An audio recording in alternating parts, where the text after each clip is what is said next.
So these are going to be the best legendaries from the Sunken City expansion, the ones that will probably be either A, played the most, or B, be the most powerful depending on your playstyle. So if you're limited on Dust, these are the ones that you should probably go for. The first one is going to be Sir Finley, Sea Guide. He is a 1-mana 1/3, swap your hand with the bottom of your deck. This is going to be good for 3 main reasons. One, it's a 1-mana 1/3 Murloc. Worst case scenario, if you're going against an aggro matchup as something slow, you can play this turn 1 to fight for the board a little bit.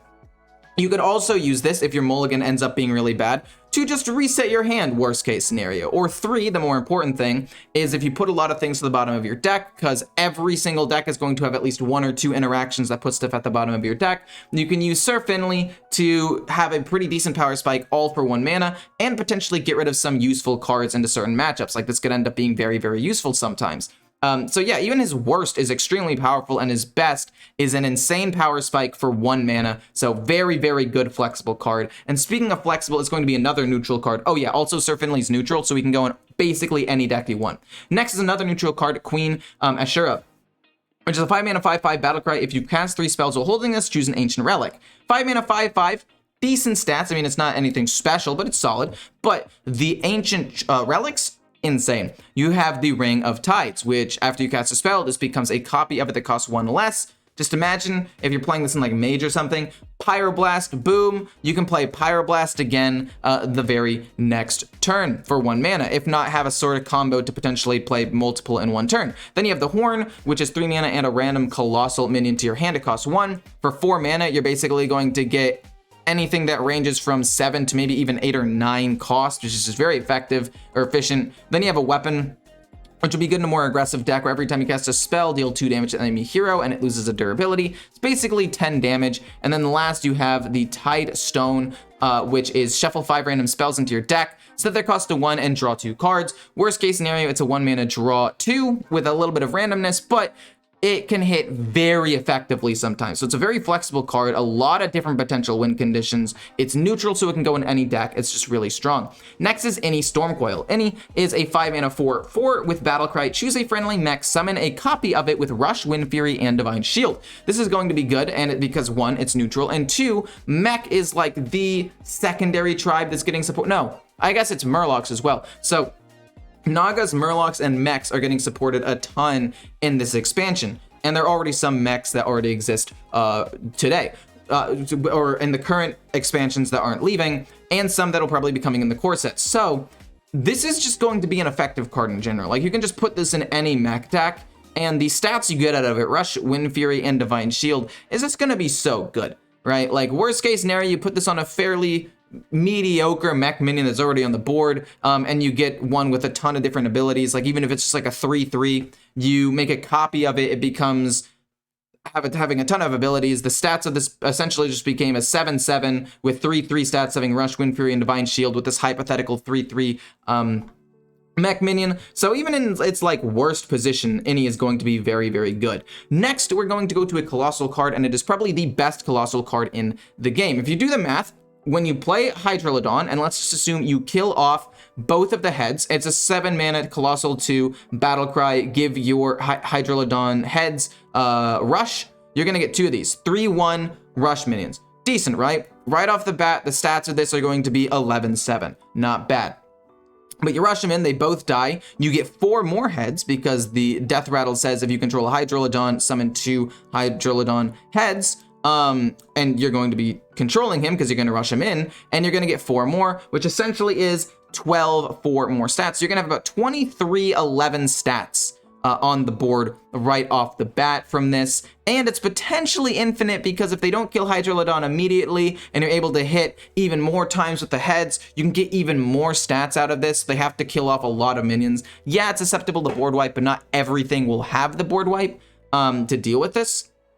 So potentially a very strong card. Worst case scenario, it's again 23/11 stats for 7 mana, with 6 of those attack having Rush, so it can deal with more aggressive matchups. Just a very, very strong, flexible card. Next is going to be Radiance of Ashura. It's a 3-mana 3/4 elemental, so already premium stats and a tribe, which is just solid across the board. But it is fire spells get +2 spell damage, nature spells get cost 1 less, and after you cast a frost spell, gain 3 armor. This is going to be good in every single shaman deck. Whether you're running just fire spells in a burn deck, you're running just nature in a different kind of burn deck, I guess, or frost in a more control deck, you will be able to utilize at least one of these abilities. And if you're in a burn deck that is more flexible and runs a ton of different things, you could have like wind chills and lightning bolts and maybe the new geyser card, deal 2 damage and dredge or whatever, and it becomes deal 4 damage. And then you can play, you know, multicaster after and draw a bunch of cards. This is a very flexible card that can do well in a single school type deck or a multiple school type deck, whatever, just pick your poison.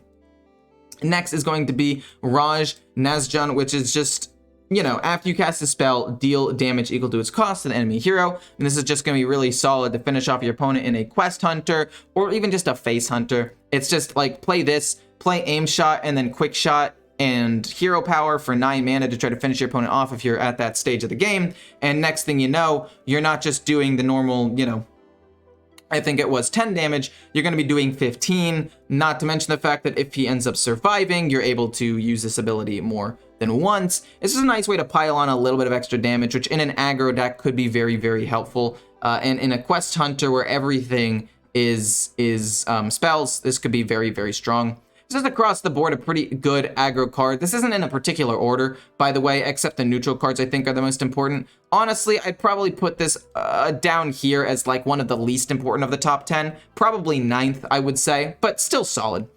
Definitely worse than all of the cards I've shown so far. And this next one, Gigafin, an 8 mana Murloc. For Warlock, Colossal 1, Battlecry, devour all enemy minions, Death Rattle, spit them out. But the Colossal card is the Death Rattle permanently destroy all of the minions inside of Gigafin, which is pretty strong. So a couple of different things could happen. One, they could silence the minions and you won't spit them out, or you could potentially maybe silence your own minion or kill off your own minion with the 1 mana destroy minion, deal 2 damage to everything. I actually don't know if that's rotating, so don't quote me on that, but for 9 mana, you could basically just kill everything and have a 7/4 on the board. Or if the opponent doesn't have a way of killing the 7/4, you just get great stats out on the board. Or Gigafin dies, you spit them out, their stuff has summoning sickness, and you just bought yourself a turn, which is sometimes all a Warlock needs. So it's just a very good flexible card. It's just like a Twisting Nether, potentially with a body, a slightly worse Twisting Nether, but with a body, which I think is pretty strong. And there are Murloc decks that you could potentially, you know, put in here as well. You can put Murloc cards in to try to bump up the Gigafin stats a little bit, so he's a little bit harder to kill, or just make him cheaper maybe, or any number of things. So Gigafin is going to be a very solid card for Warlock that control decks might use, and maybe even some mid-range Murloc Warlocks, Murlocs. Get it? Because but lock with a L-O-C-K, like Warlock. Anyway, a Murloc deck might also run it because of the Murloc synergy. Next is going to be Priestess Valish, which I think I'm probably butchering the pronunciation of all of these words, by the way. I'm sorry.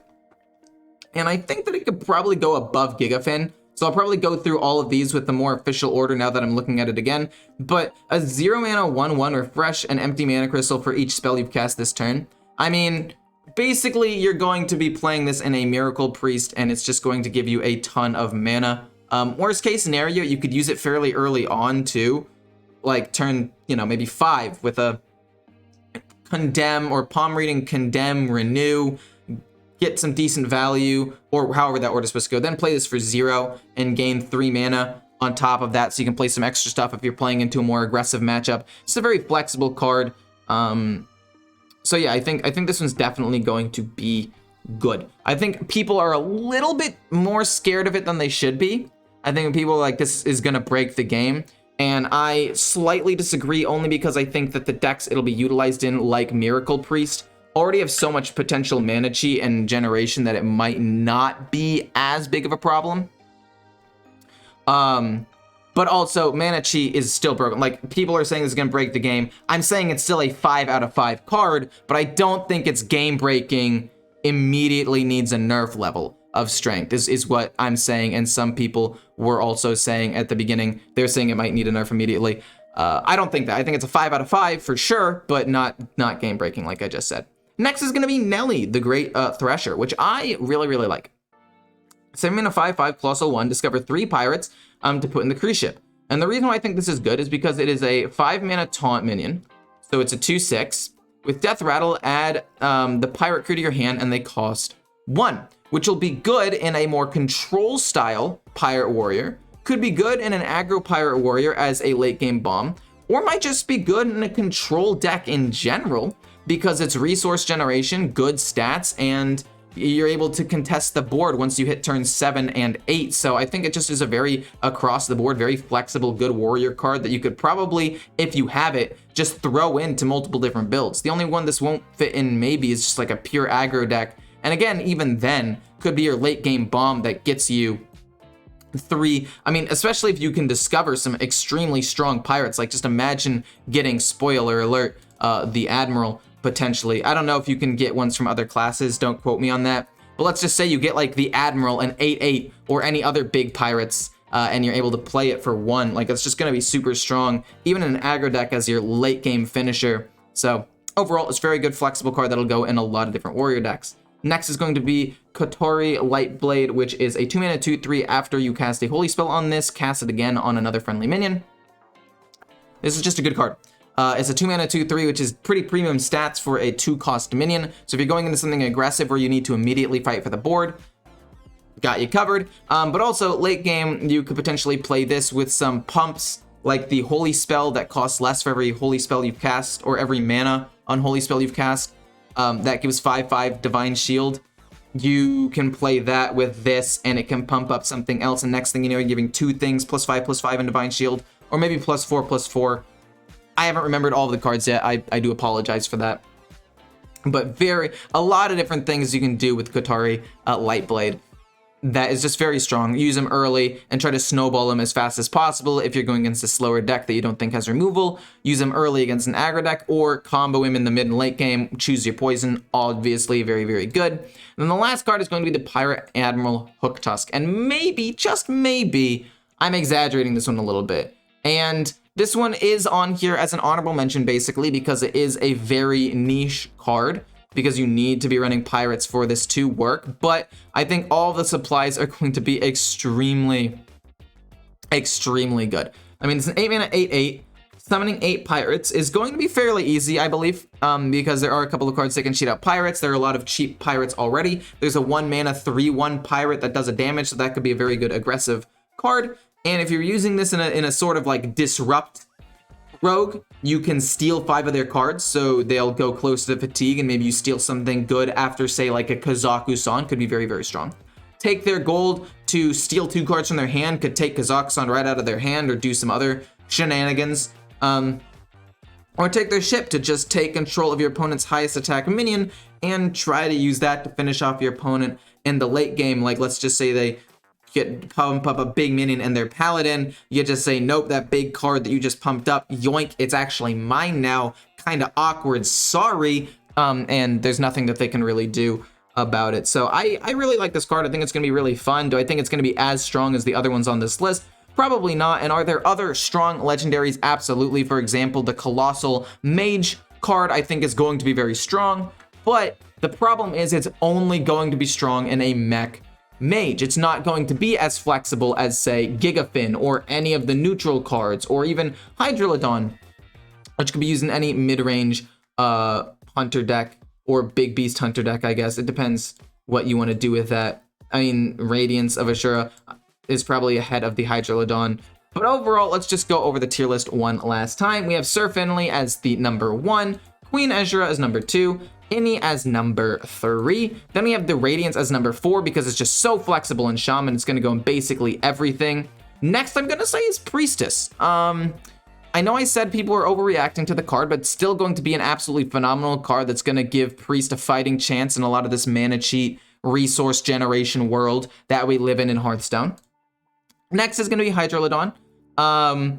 I think it's the best colossal minion. It's just is extremely strong in general. Like, the stats speak for themselves. You could even put this in an aggro deck as your late game finisher for just a giant wide board that your opponent might not be able to deal with. Or, you know, you could use it in a more mid-range or late game focused deck, depending on how you want to end up playing Hunter. Then you have Gigafin, just a worse-ish Twisting Nether with a body. Then Nelly. Honestly, Nelly and Gigafin are basically tied. I'd say Nelly's probably better because it's more flexible, but I think Gigafin is potentially a little bit stronger just on its own, so it's pretty close. Then Katari. I think that buff Paladin is going to be strong regardless. Like, this card is going to be only good in 1 or 2 decks, but it will make those decks significantly stronger.